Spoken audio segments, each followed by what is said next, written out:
welcoming Dana Lynn Bailey. Hello. What's up? Should I be nervous? I don't even know what we're talking about. Oh, yeah, right? I didn't tell you what we were going to talk about at all. Yeah. I don't know. I thought I would surprise you.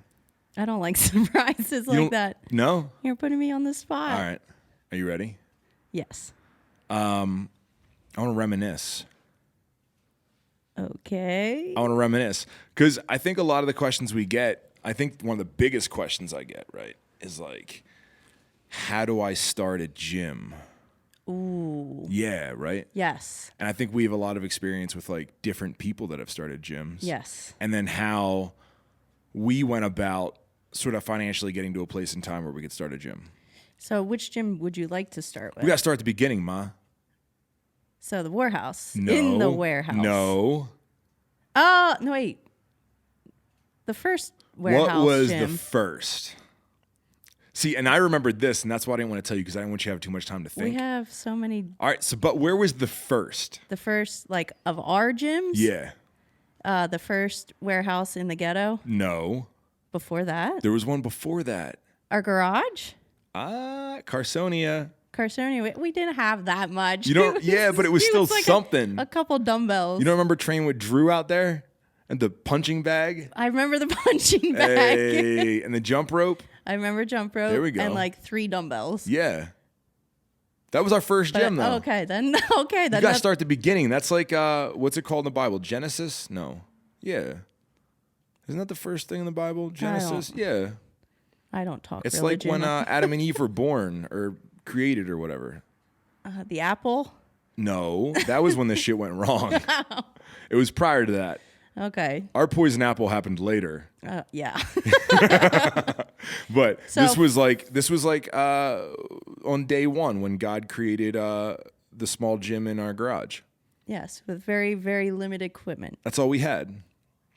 So should we move forward to slightly better? Slightly better part of the gym. So I guess we need to start out with like, I think a lot of people, and we get approached with the same question. You've heard me answer it before. A lot of people sort of think that like, in order to start a gym, you need to save up fucking $50,000 to like furnish, or you need to finance a bunch of stuff. I mean, that's what I would think if I was first starting out. Yeah, because I've heard so many people say like, even like 20-year-old kids, and they're like, yo, man, like as soon as I get enough money, or as soon as I save up this or X, Y, and Z, or when I'm 30, I'm going to start a gym or I'm going to do this. Yeah.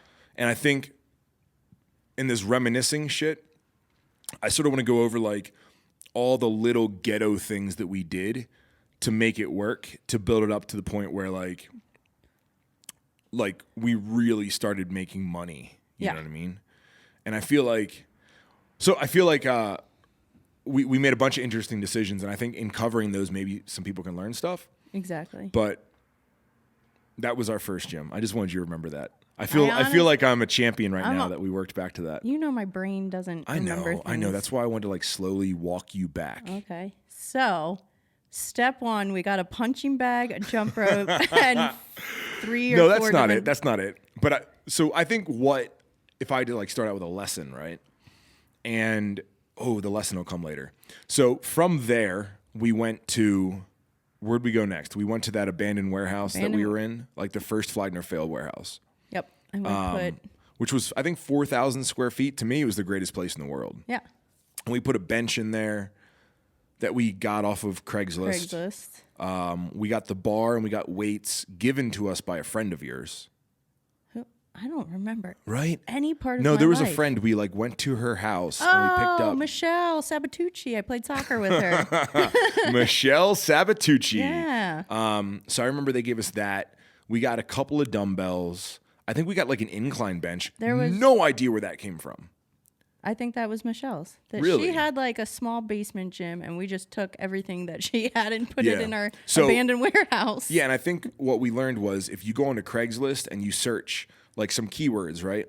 So if you search like gym equipment, some stuff will come up. One of the key things that I was searching was I would just write in either hammer to find hammer strength, or I would put in Olympic to find like an Olympic bar or Olympic weights like that. So I'd search by all different keywords. And a lot of times people ask way more than they should. Oh, yeah. So we were just getting, dude, we built out that first gym for like fucking $11.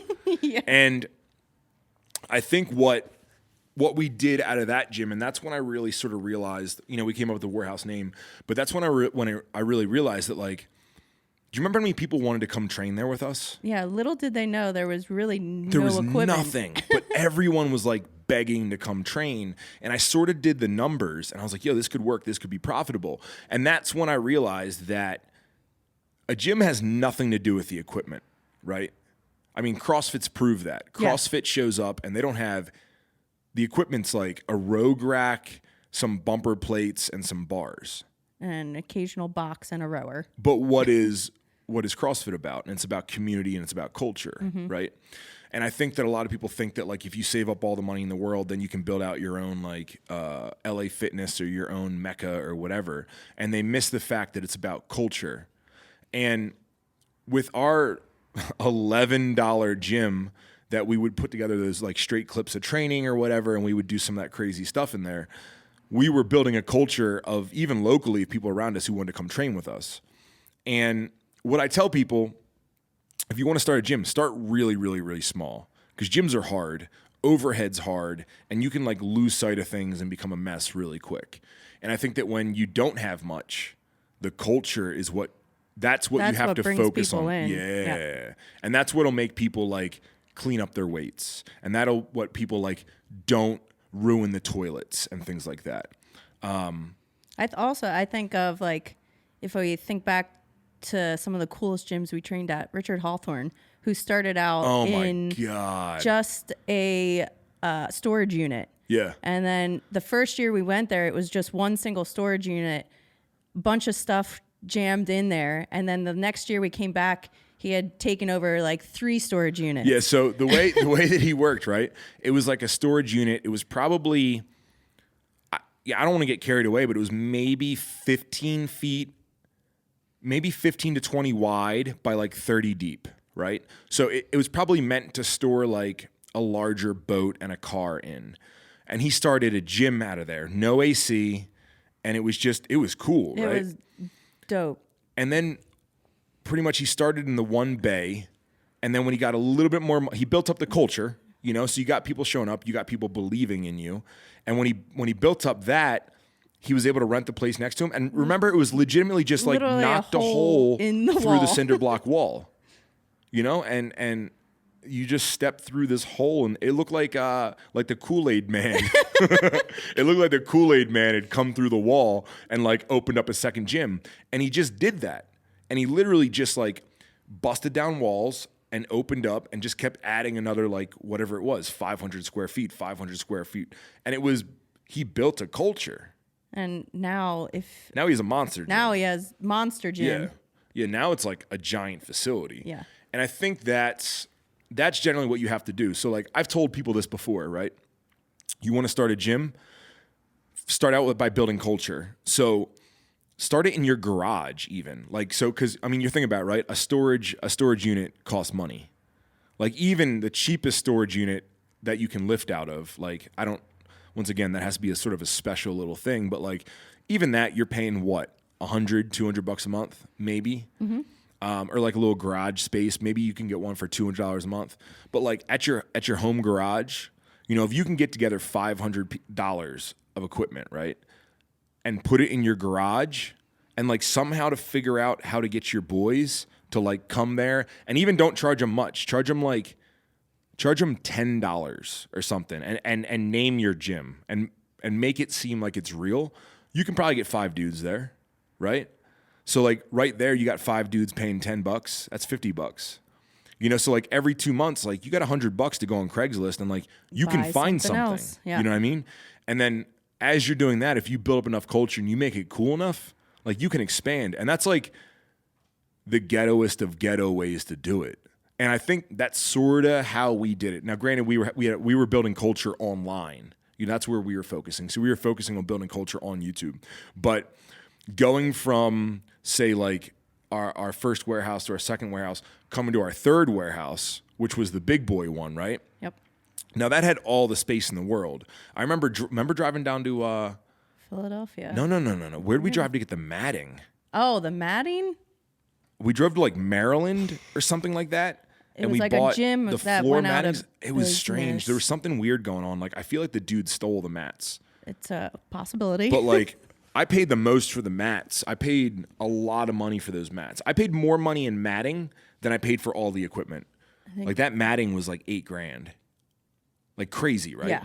Matting is, just so you know, matting is very expensive. Yeah, matting's like $2 a square foot. So I paid more in mats than we paid in this stuff. But what we would do is same thing. We'd go on Craigslist. And the thing is, we wanted to build a gym, but we had no idea how to pay for it. So we had built enough culture online that people wanted to come to our gym. But we couldn't have people in there all the time. So what we did is we'd do like open days. We ended up calling them camps and adding on seminars and stuff like that. But that was all just to pay for the gym. Exactly. So we took all that money that we'd make off camps and we'd buy more equipment. New equipment. So every camp, people would come to the camp after camp. It would be month after month, and new equipment would just keep showing up. And they're like, your gym just keeps getting bigger and bigger and bigger. And that was the purpose. But you remember that original haul on equipment? Yeah. In Philadelphia, this little... I think we got 15 pieces of equipment. For like $8,000. No. It was $4,500. Whoa. I specifically remember that. It was $4,500 because I remember being like, I remember not wanting some of the equipment, but then realizing that like I should just shut the fuck up and take it all. Just take everything. Because it was like, you got to realize there's a lot of these gyms changing hands and a lot of weird stuff. So you just end up with equipment. And that dude bought an MMA gym, and then he just needed more space for MMA, and he had just stupid old equipment. And like, a lot of the things with, hardcore bodybuilding or stuff like that is all the old equipment, the old Icarian stuff, the old Nautilus stuff. Best. It's all the good stuff. The best. And like the newer gyms where it's people are saving up all that money to buy stuff, they want the new equipment. Yeah. So they're getting rid of old stuff. And we even went, remember, on the way back from Adventure Tour or something like that. We stopped. And there was that extra warehouse, and the dude was just unloading everything. Unloading everything. And we just walked around. We were like, "I'll give you $200 for that. $200 for that. I think $200 that's for where that." we got that. We got like the original butt blaster. Yeah, That was my favorite. we got so much good stuff from there, right? Yeah. So, but same thing. Able to pay for it. Able to do all of that because we focused on building culture. We did it online. Other people do it in house, and if you have a public gym, that's what you have to do. Exactly. See how simple that is? So simple. Just build culture. It's not that simple. No, it's not that simple. it's not that simple. Not simple at all, actually. But you have to know sort of what your gym stands for and your target audience. Yeah. And what clientele you want to even bring in. And what clientele and I think knowing what your gym's all about to start out, and you learn that as you grow small. You know what I mean? Like you realize like if you have 10 of your bros, like in order to keep growing and grow at that small scale and not overextend yourself, like you're going to learn what your people want, what your friends want. Like, there's equipment that I don't want at all, but you talk to 10 other people and they all want it. Exactly. You know what I mean? And I think that I've always been a huge fan of like scaling from small. And that the other sexy thing about scaling from small is you get to learn so much, and you have to be fucking MacGyver. You know what I mean? Like you have to make stuff work. And I think when you have to make stuff work, it's so much different than having a bunch of money going into somewhere and taking things for granted. Yep. We built a lot of our own equipment too. Things that we wanted. Yeah. I mean, that's also not very easy. We just had a working car shop and fabricator. Full-time fabricator. Most people don't have full-time fabricators. I would like that back. If we could go back. We made some of the coolest equipment ever. I remember you just like drawing stuff on a napkin, and you hand it to Joe and be like, "Can you build this?" And Joe be like, "Absolutely, absolutely." I can build that. And come back. He put spider webs all over it. And skulls. He wanted to make everything, every piece of equipment. Joe wanted to make it a rat rod. Exactly. It was cool though. No, it was super dope. But things would come back and be like, "Why does this have skulls on it?" He'd be like, "I love skulls, man." I'd be like, "All right." All right. Still, my favorite piece was our standing shoulder press with the ability, if you wanted to put kegs on top of it. Yes. And that's at the Warhouse Gym in Reading, Pennsylvania. Yeah. Still. That was a dope piece. Yeah. It still is a dope piece. Yeah. How to build a gym. Well, start small. Yeah. Get your boys in or gals. Yeah. Boys and gals. Yeah, if you can assemble 5 people, you should be able to assemble 10 people, and you can really build like a little gang. You know what I mean? And start out with relatively nothing. And it can be like a total side hustle that like only happens at night. You know? And the biggest thing is like every dollar that we got, we just spent it back on the gym. Yeah. And we still try to do that to this day, even with our public gym. Like whatever surplus, if someone like an ER, like people were recommending that we need an ER rack. We have a ton of power lifters. So we bought an ER rack and taking recommendations here and there and realizing if it's going to be used or not used. You're staring at me weird. I know. You brought up our current public gym. Current public gym. Way too big. So, I mean, that's an example of like everything we learned and we made mistakes there. Yeah. You know what I mean? I mean, even we can start from like, how did we even get that gym? Like, where did it come from? Well, that gym was a low-key victory for us because, I mean, going back to the time when we only had the punching bag, Dana was working full-time as a teacher. I was working at QVC. So we both had like full-time jobs. I had an hour commute to work. Ugh. Jesus, remember that? That was horrible. That was, but we like literally had zero money. You know, we were paying for the house. We were paying for like just the kind of money where like, oh, we don't go out to eat and we don't do things. You know, like the fun things we did were like, let's go play basketball in the park or let's drive somewhere or like, you know, it was a weird time where we had nothing. And remember when our hot water heater broke? Oh, I was just going to bring that up. And thank God. So our hot water heater broke. And for like 3 months, we showered at the gym. Yeah. So like every morning we woke up and we went to the gym. We went to World's Gym and we would train and we would shower. And if we were running late, we would just go there and shower. Yeah. And then we'd go to work. And then we would go right from work back to World's Gym.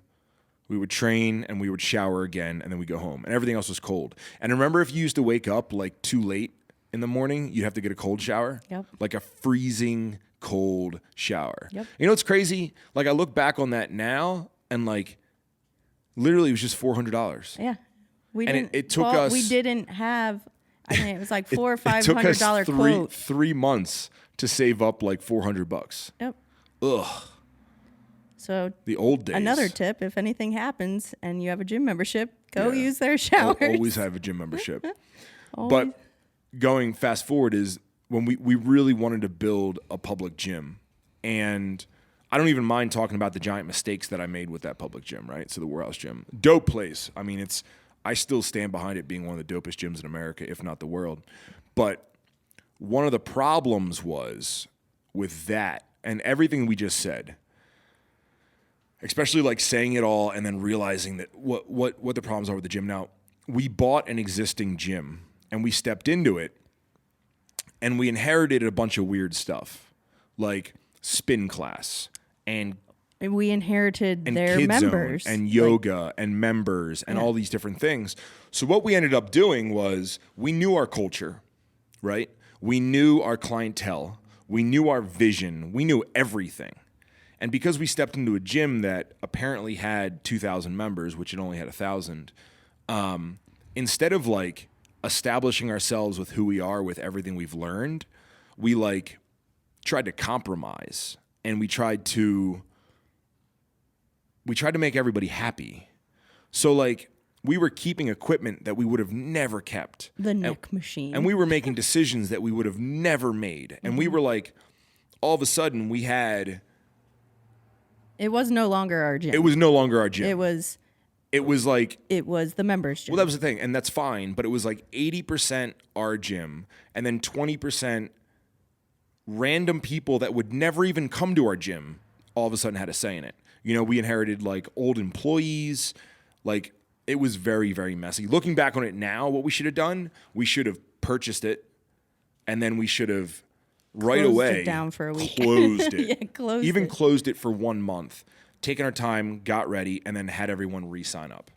Because I know when you think, just saying like we inherited members, most people would think like, well, great, you already have members. And yeah, that's what I thought. Yeah, I was like, we're already starting out with 1,000 members. But it was like 1,000 members that they wanted a different gym than we were building. Yeah. When we should have just came in, and I think I do that with a lot of things. Like, as much as I'm sort of like brash and I do what I want, I'm Rob Bailey, like all that shit, I do have like a weird soft spot in my heart where like a big soft spot. I always bend for people, and I always like, I'll feel bad, and I'm like, oh man, like I feel bad for this person and blah, blah, blah. And I do all this shit. And then like 2 months later, they fuck me over anyway. Yeah. And I'm like, wow, like I'm really glad that like I spent a month worrying about it. And then I wasted 2 more months like trying to make it work and sort of, you know, I guess changing who I am to try to make it work for someone else just because I feel bad, and then realizing that like all along they didn't give a fuck about me anyway. And they left anyway. Yeah, frustrating. But that's what we did. But anyway, I do that a lot. I'm trying to do that less and less, but we did that for like 4 months, I think, during the transition. And then when the transition was done, we were already sort of spun around a little bit and not on the right track. Luckily, we did have sort of the right crew in there. Mm-hmm. Like you remember Vegan Dave. Vegan Dave. Wait, half Vegan Dave. What was his name? Half Natty, half Vegan Dave. Vegan Dave. Vegan Dave. We had who was in charge of the metal station. Who was the other dude? The tall guy. Fuck. Oh my goodness. Oh, there was Phil. Phil. Big Phil. There was what was the dude with the beard and the shaved head? Oh my goodness. Shit. He was like manager at one point. Yeah, his name was like, it started with an A. It was Alejandro. Alejandro. Alejandro. Damn it. Alejandro. Alejandro. Damn it, that's such a good name. I can't believe it was on the top of my head. Oh my goodness. But no, we had like the right crew of people. Who like it became Yeah. a squad. Like we Yeah, would all we train had- together, and We like, had squad. it You would was- show up. That place was just out of control. Sundays at Sundays 6 at 6. It was just turned packed. out Yeah. to be like the So, coolest event. Well, I mean, what happened was we came in, we made huge mistakes right off the bat, right? Which, once again, if we would have done it our way and with unwavering conviction, we would have never had those issues. Mm-hmm. You know, we would have had all new issues. Let's not pretend like we wouldn't have issues, because there's always issues. But it would have been more of our project. But we sort of screwed up that initial 4 months. Then we took control again. And we were like, no, like this is what's done. But once again, we fell into the same thing that I always fall into, which is I'm not good at managing people. No, not at all. No. I'm very good at like, hey man, this is your job, do it. And then like I come back 2 weeks later, I'm like, why haven't you done anything? And they're like, what do you mean? I'm like, well, I told you your job. They're like, oh, I don't really understand. So you just sat here for 2 weeks because you didn't understand? And I think that's what the average person does. And I was never able to find that person. Mm-hmm. You know, or however I work with somebody, I don't translate that well. Like I'm not good at. They're also, I feel like people are scared of you. No one's scared of me. Yeah, maybe. Yeah, but like if you're scared of someone, wouldn't you like do your job? I don't know. I mean, I would. Yeah. I don't know. So you know what it is? It's fear without repercussions. Yes. Yeah, that's what you need to do. Like, you need to instill fear, and then if you come back and they didn't do it, you got to cut a pinky off. Ooh. Then you do your fucking job. Yeah. I didn't cut would. pinkies off because I'm like low-key a pussy. No? Well, I don't think you're really Don't allowed. cut off pinkies. Don't cut. I was going to say you're not pussy, but also don't cut off pinky. All right. I would recommend not. I should have cut off more pinkies in hindsight. But no, I'm just not good at that. And I think that one of our big issues is we were able to maintain it just because of who we were. You know, I think that having Drew show up, I'm talking as if it's gone, but showing up with Drew every day, and I think that the couple of us going over and like constantly sort of all acting as managers, it worked really well. Yeah. And then when we went away, it slowly like it's harder and harder to manage, you know. We got Aaron Murphy managing right now, my Aaron man. Murphy. Aaron Murphy. The Murphs. My man. So we went back to an old friend and put him back in charge as manager. But yeah, it's been like, full disclosure, it's been a struggle. And I think it's because like we stepped into a building that we shouldn't have stepped into, right?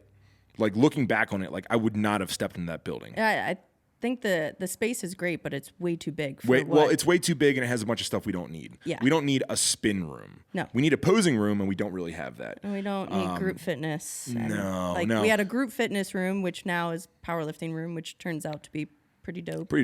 But I think the problem is once again, looking back, is we did all the right steps. And that's all I'm trying to do. I'm not trying to complain about our current gym.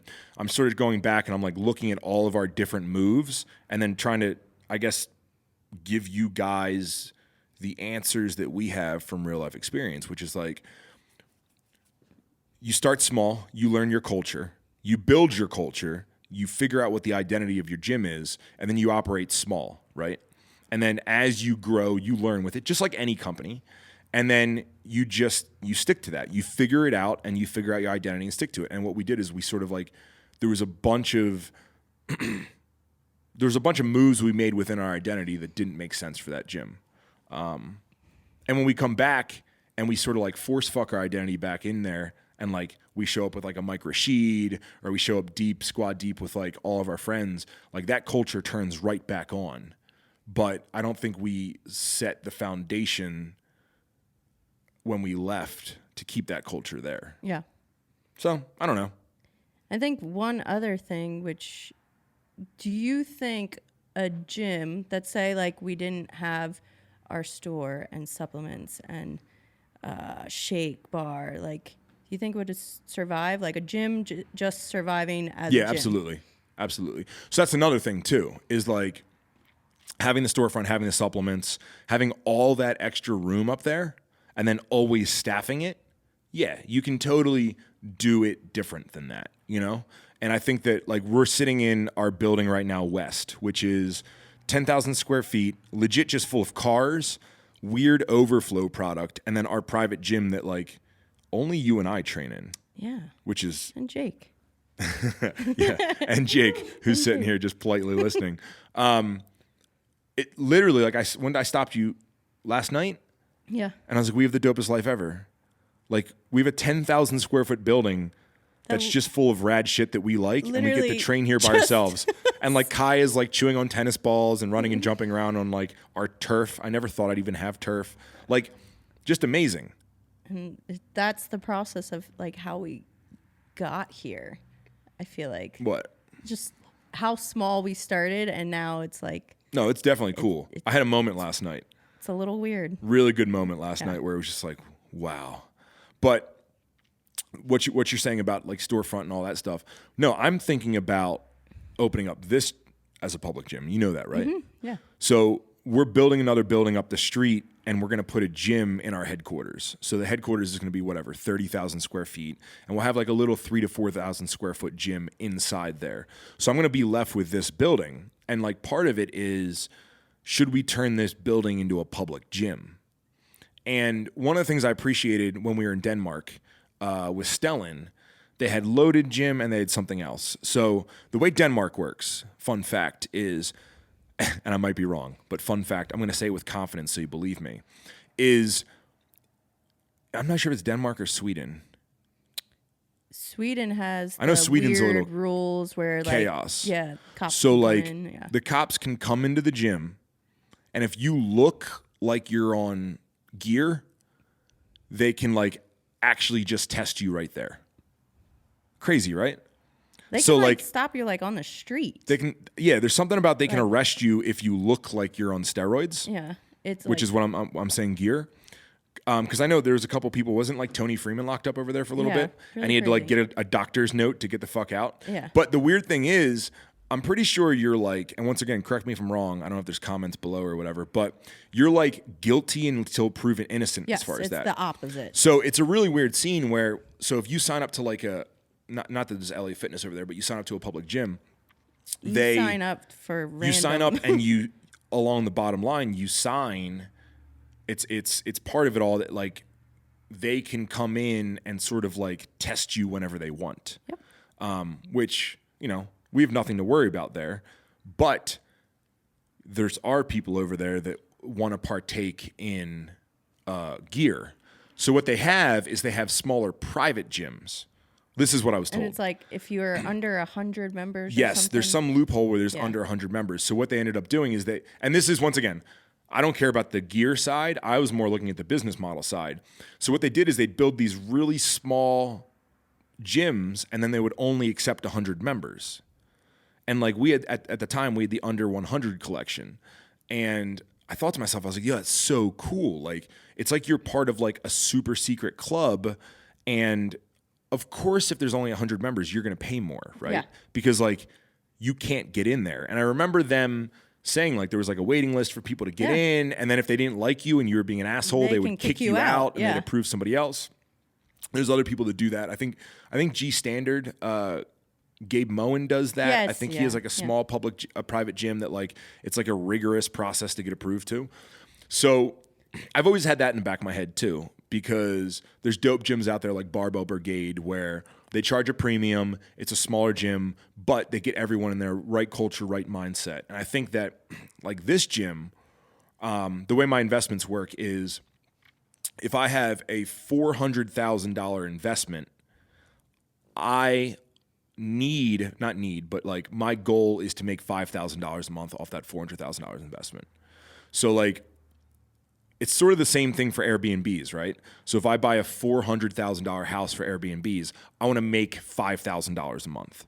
So I won't go out and buy a $4,000 Airbnb or $400,000 house, and then I won't long-term rental it for $1,200 a month or $1,600, because it just doesn't make sense to me, because I know that I can get that. So I think with this building, which this building was $420,000, I look at all the equipment as like gone. Like I don't consider that as real equipment. Plus we have other equipment floating around. So I think for like another 10 grand, we could get a shitload of equipment. So that put us at 430.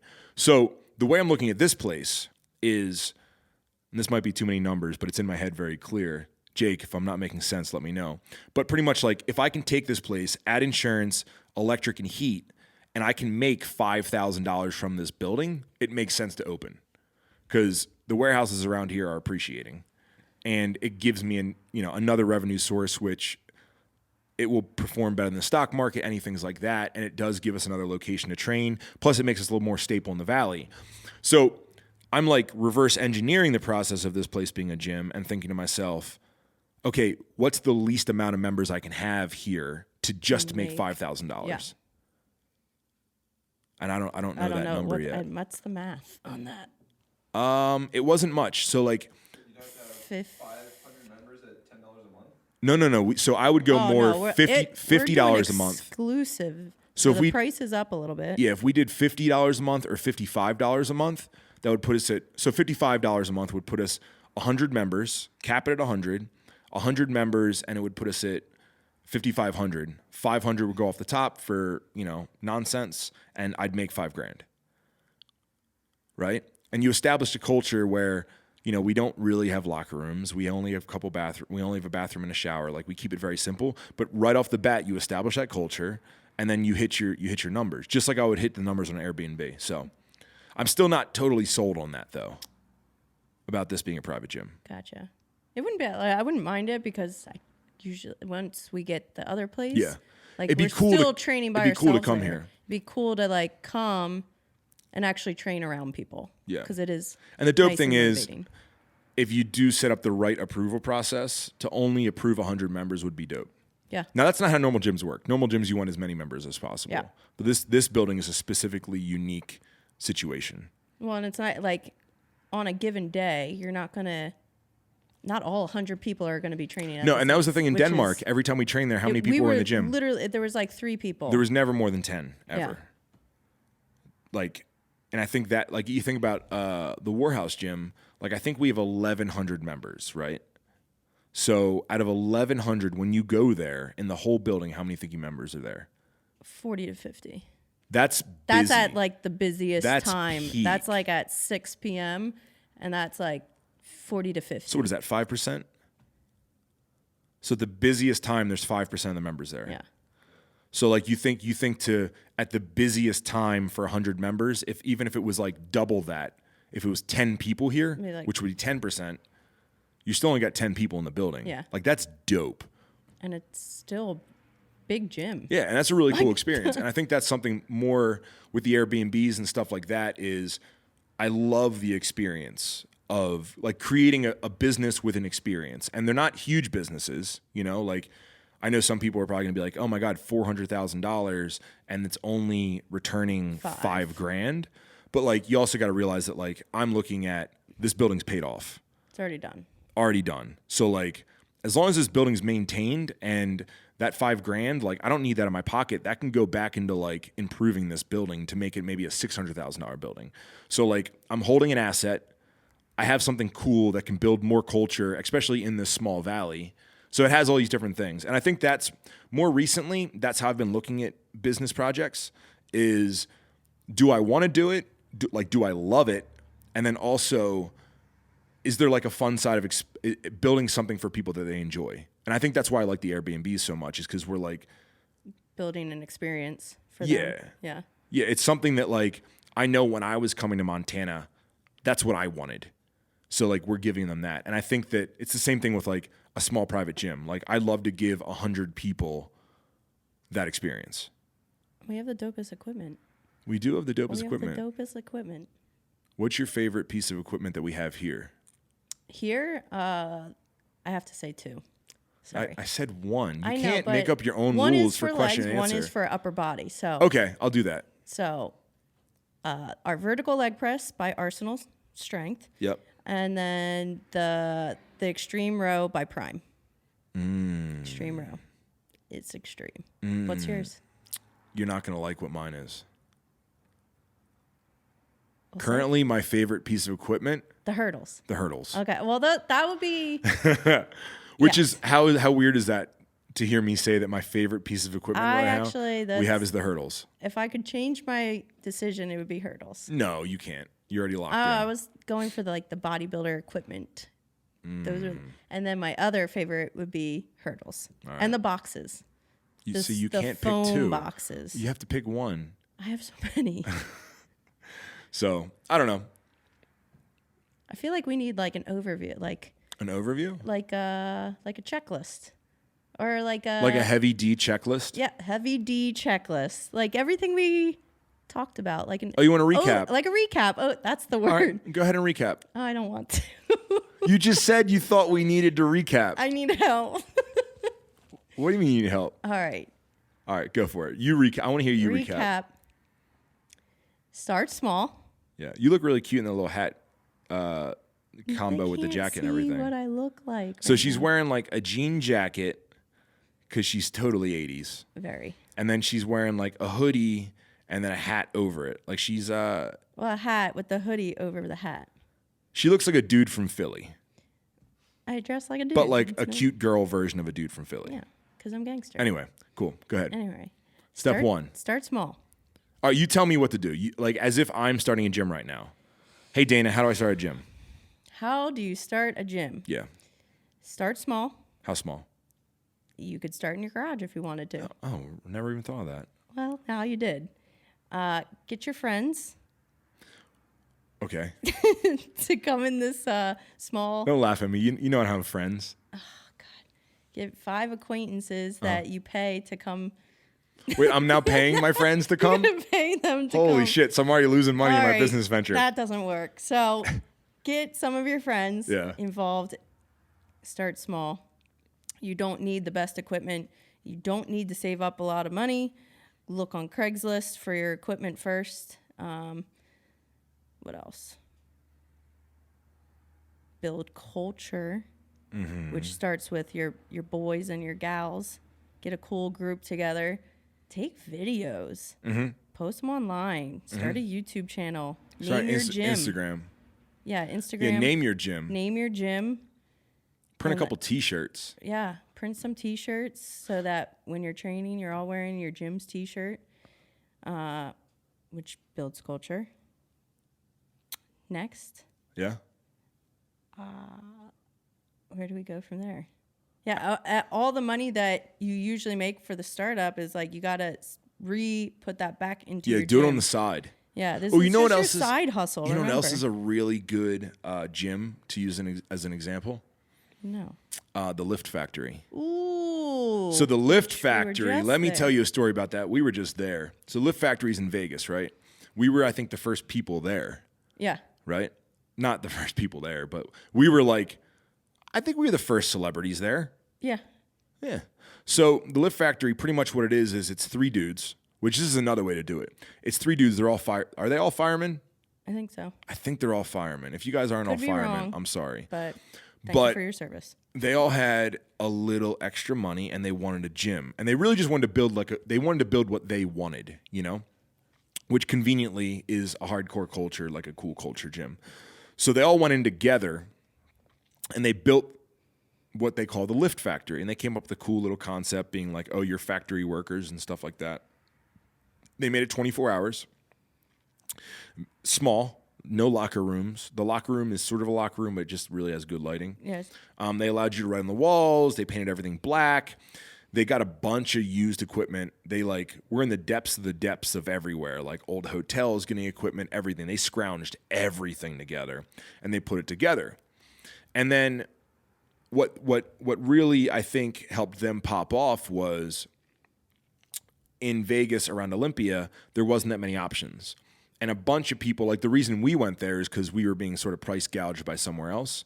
And I was like, hey man, like, why are you tripling your prices for us? Like, and the Lift Factory hit us up and they were like, hey man, like if you guys want to stop by here, plus they had you painted on the wall. Yeah, that helps. If you That paint helps. me, if you You paint me paint Dana on the wall.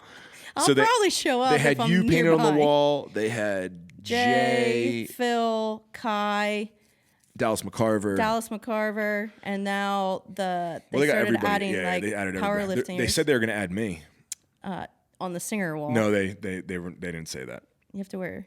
They told me I had to told wear you- underwear, No, you couldn't have a shirt on. which is fine. But Yeah. like they told me I made my underwear. Yeah.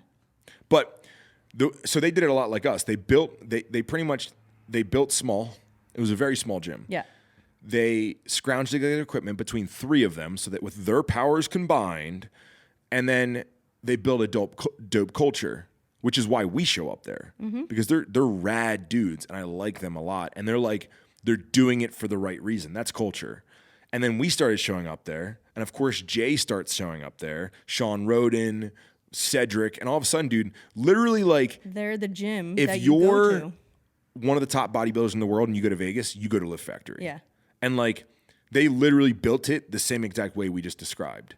Like I'd love to know how much money they spent. had in there. Yeah. Like it can't be that much because looking at all their equipment, like you could probably scrounge that all together for maybe if you got really good deals, the dumbbells and plates are expensive. So like maybe $20,000 tops. Mm-hmm. I'd say 20 grand tops because they don't even have mats under everything. Mm-mm. So like they really just made it work. So I'd say once again, guys, if my numbers are wrong, they probably could have started that between 3 of them with 20 grand, which like that's credit cards. Yeah.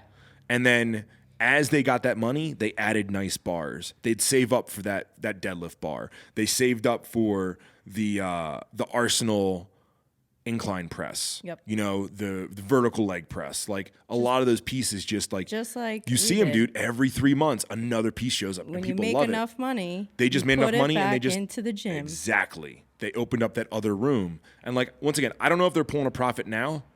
Don't know, but that's also I don't not think I remember them like they're not. That's not what it's they're looking to their- do. Yeah, they're not, not trying worried to do about that. the money, and I understand when people are looking to open gyms. Obviously, you do need to make some money.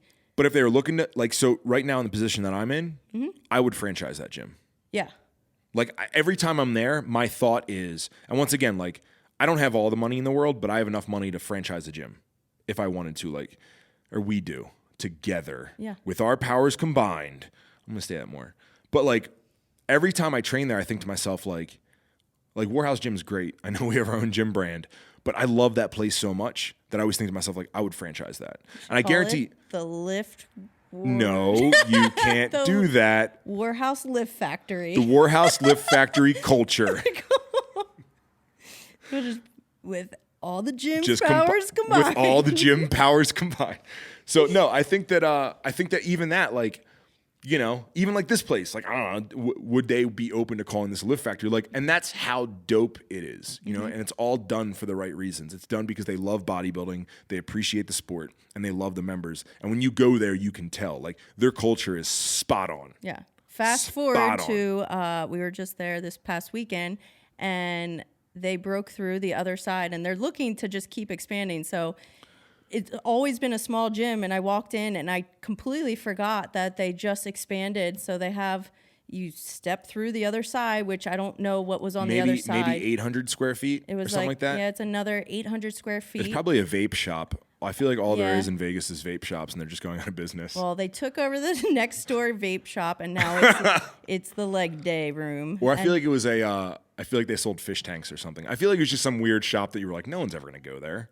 And I feel like every single gym that we've kind of talked about started small, and then they expand to next door, and then they expand to next door. Because you learn your culture and you grow. Yeah. It's such a big risk, especially with the big box gyms, is thinking you know the culture and then spending $500,000 to $1 million in setting something up and then realizing that it's not quite right. You know what I mean?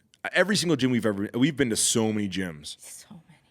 Remember Mandrills? In Santa Fe, New Mexico? I couldn't breathe there. And then I realized they were like 7,000 or 8,000 or like 6,000, 7,000. But like once again, like you level. can just tell it's those gyms that like were built with somebody's hands. Bob's Fit. Oh my God. Bob's Fitness Center in Lincoln, Nebraska. Yeah. Like I'm just like pulling these things out of my head. Another dude that only cares about his gym. Yep. Every dollar I feel like he makes, he just buys more. And just we should go there. We should go there. Bob, we're coming. Somebody make a note. Yeah, let's go to Bob's. Nebraska. We should just go to Nebraska. Literally no other reason to go to Nebraska. Shout out to Nebraska. But like Bob's Fitness Center? Yeah. Yeah. That dude only cares about like getting the best equipment. Awesome, dude. And again, probably didn't start the size that it is, but I remember him talking about like we didn't have this room before, and they just kept taking over rooms and just filling it with like more equipment. Oh, man, I love gyms. So do I. They're so good. Like even talking about them right now. There's a gym sitting 20 feet away from us. Should we go train right now instead of talking about it? All right. Well, everyone. Did we finish the recap? I don't know. I think you guys got the hint. We said it like 4 or 5 times. Who knows? Start small, culture. And then money you get, spend it back on the gym. Yeah. No, I think culture, and then also know your identity. Yeah. You know, I think that's something that like if you know your identity and culture, you'll realize how big you can scale it. You know, I think that getting confused in there, and I think that's the reason why Gold's is going out of business right now. Well, like I'm you know, because Gold's, dude, you know what Gold's you know like what they should have latched on to? Yeah. They should have latched on to classic bodybuilding. Exactly. Like if they stood up and fucking pulled their dick out for classic bodybuilding, like a lot like Golden Aesthetics or all that, and like that's what everybody wants right now. Everybody wants Julian Smith. Yeah. Everybody wants to look like that. Everybody wants to have those like nice flowy lines and not be over the top bodybuilders. Yeah. And the problem was Gold's got fucking scared like little bitches. Well, they're just trying to be Planet Fitness. And then they went head to head with Planet Fitness. And I think they're losing. They're 100% losing.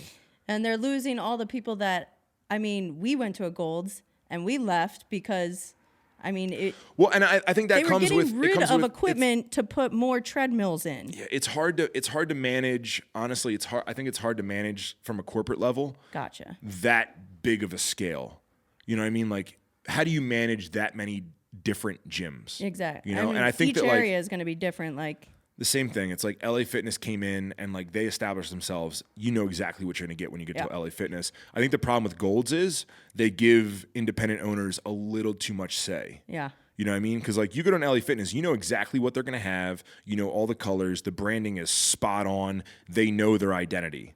Gold's Gym leaves their identity up to individual owners. Yeah. And I get it, man. The second you start to panic, you're like, well, Planet Fitness is taking all our shit. We're going to go head to head with Planet Fitness. And next thing you know, like Gold's is doing $9 a month. Mm-hmm.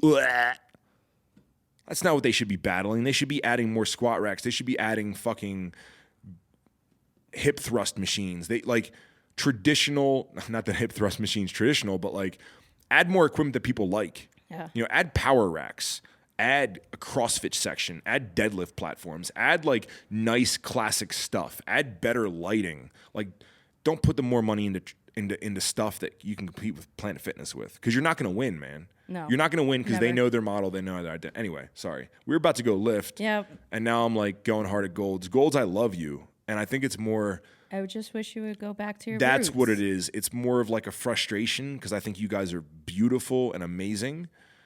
But it just, I just get frustrated, man. Just go back to your roots, Golds. Yeah, go back to where you came from. Bodybuilding. Don't forget who you are, Gold's Gym. Isn't like Arnold like the... I don't know. I don't know. Arnold sort of does everything off and on. Shout out to Arnold. Let's go lift some fucking weights, Day. Woo!